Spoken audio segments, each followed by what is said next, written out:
Try this right now. Clasp your hands behind your back. Now turn your neck side to side slowly. Notice anything? Well, I want you to remember that because I'm gonna have you retest that after I share 3 moves with you. Between my phone, my computer, and my son cranking on my neck 3 times a week, my neck should be wrecked. Now here's what keeps it from falling apart. First off, we're gonna get on the ground. With your legs out in front of you, feet about shoulder width apart, place your hands next to your hips with your fingers facing outward. Push down into the floor, pulling your hips up off of the ground, and hold it right here. This is the crab setup position. Now, if this feels hard, I want you to pay attention to that. For most people, this is a position they haven't been in since they were a kid. And your shoulders have been locked forward all day, every day. Desk work, using your phone, driving your car, everything is arms in front of you. Now feel your shoulder blades squeezing together back there? That's what's been missing. 2 things to watch out for. Make sure your fingers point out to the sides, not behind you. That'll save your wrists. And pull your shoulders back to open up the front line. And if you can hold this for about 15 to 30 seconds, that's great.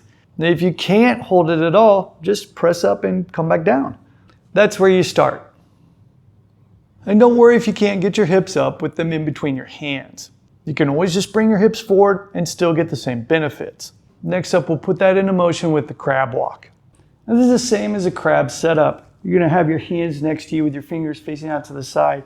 Push down and through the floor, raising your hips up. Now from here, all you're gonna do is take a step forward with your left foot, then the right hand comes forward, the right foot, the left hand, and you can take a couple steps forward and then a couple steps backward, making sure that you're alternating your hand and your foot as you're going. Your shoulder blades are moving now, and they're working through a range with your body weight on them. Every step you take, they have to adjust and stabilize. This is what your shoulder blades are supposed to do. And when they're doing their job, your neck gets to stop compensating for that. And you can keep your hips low or even raise them depending on how you feel. Just be sure to keep your head neutral and don't look down at your feet. The moment you tuck your chin, your neck tenses right back up. So just take a couple steps forward and a couple steps back. Just keep it nice and slow. The speed will come later. Now this is one of the main movements and elements because it teaches the shoulder blades to move naturally without you having to overthink it. Next off, we have the 3-point bridge, and this is where it gets really good. This setup is a little different, and then I'm gonna ask you to have your fingers facing to the rear. Push down into the floor, and then keep this hand up in the air. By having your fingers facing back, it's gonna help you to be able to externally rotate the arm even further as you push down and away from the floor, allowing your hips to rise. Keep pushing, and you can look down at your thumb.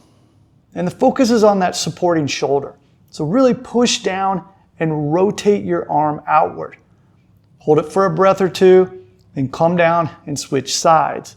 Now chances are your shoulders never go into this range of motion throughout the day. And that's the point of this move. Every time you build strength here, that's load your neck doesn't have to carry anymore. And the biggest mistake here is collapsing in the supporting shoulder. So really push the floor away. The other mistake is focusing on the free arm. The work is happening in the supporting arm, so you can forget about that other arm that's in the air for now. Do a couple each side, making sure to switch each rep, holding the position for a breath or 2. And if you can't fully rotate yet, just lift your hand up off the ground. That's enough to start. And here's how you can use these in your workout. Hold the crab setup for 10 to 15 seconds. Then do the crab walk in the 3-point bridge for up to a minute each. 3 rounds done twice a week. That's it. Or if you want to keep it simple without having to think about it, just get elements. These moves are all in there, programmed for you.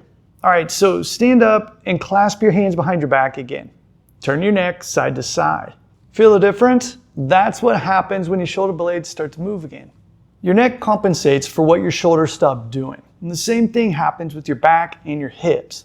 If your back is the next thing that's been bugging you, well, you need to watch this next video to see why crawling is exactly what you need.